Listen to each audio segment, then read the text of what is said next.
Have you ever wondered whether the Queen gets called to jury duty or if she pays her taxes like everyone else? And if she was ever involved in a crime, would the monarch have to serve hard time? Keep watching to find out.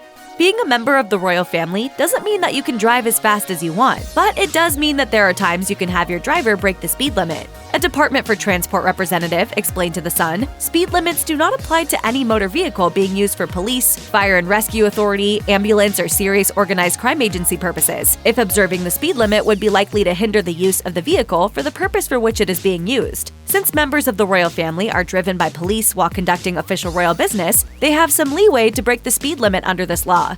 The pass doesn't apply to them when they're out and about on their own, however, and in 2001, Princess Anne was fined for breaking the speed limit. If you're looking to travel to another country, you're not going to be able to without that all-important booklet, unless you're the Queen of England, that is. Queen Elizabeth II can travel wherever she wants without carrying a passport. Each UK passport presents the following text. Her Britannic Majesty's Secretary of State requests and requires in the name of Her Majesty all those whom it may concern to allow the bearer to pass freely without let or hindrance, and to afford the bearer such assistance and protection as may be necessary. Since the passport is issued in her name, it makes it unnecessary for the Queen to carry one. Chances are, the Queen has never asked for her ID since she is one of the most recognizable people in the world. This is a good thing since proving her identity might be a bit tricky. Not only does the Queen lack a passport, but she doesn't have a driver's license either. It's not because she doesn't drive. The Queen has been comfortable behind the wheel since she was a teenager, but as the monarch, she is not required to pass a driving test or have a license in order to drive. This privilege is one that only applies to the monarch. The rest of the family has to pass a driving test and carry a license just like everyone else. The perk is not one that the Queen takes much advantage of, though, as she mostly restricts her driving to her private estates.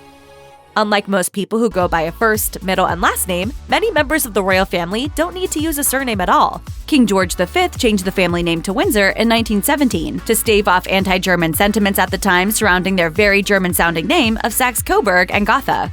The current family name of Queen Elizabeth II's descendants is Mountbatten-Windsor, but they don't have to use it if their title is His Royal Highness Prince or Her Royal Highness Princess. When they do use a last name, they can choose something other than their actual last name, such as their family's territorial designation. As sons of the Prince of Wales, Prince William and Prince Harry entered the military under the names William Wales and Harry Wales. Theoretically, the Queen could get away with murder. While the royal family is not actually above the law, the official royal website states that civil and criminal proceedings can't be taken against the monarch. This means that if Queen Elizabeth broke the law, there wouldn't be much anyone could do about it. This is a perk that could easily be dangerous in the wrong hands. Not only could a monarch in this position abuse their power, but their bad behavior could also potentially cause the country to revolt. Fortunately, the Queen recognizes that her power comes with great responsibility. The royal website assures us, the Queen is careful to ensure that all her activities in her personal capacity are carried out in strict accordance with the law.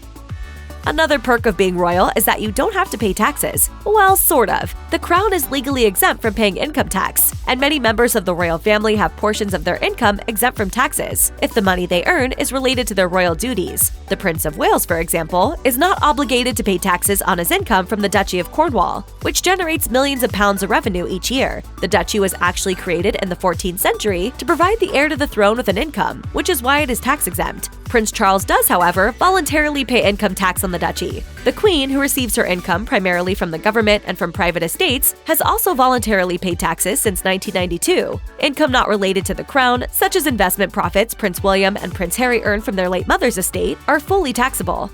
I think there's a number of things I've got my fingers in many pies at the moment that I want to keep an eye on.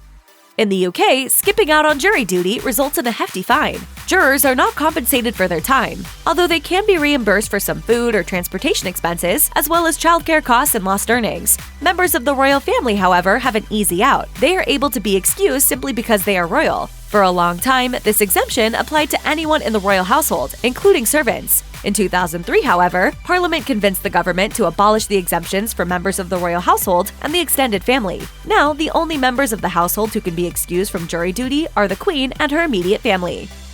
In the UK, if you want to watch live TV, you have to purchase a license, which is a separate cost from cable fees. Watching TV without a license can result in a big fine, plus any legal costs incurred. In 2013, journalist Gordon McIntosh wrote to the BBC to ask if the royal palaces must also pay for a TV license and if the royals could be fined for not having one. However, the BBC refused to reveal any details, claiming that the information was a personal matter. For now, at least, the question of whether or not being royal exempts you from needing a TV license will remain unanswered.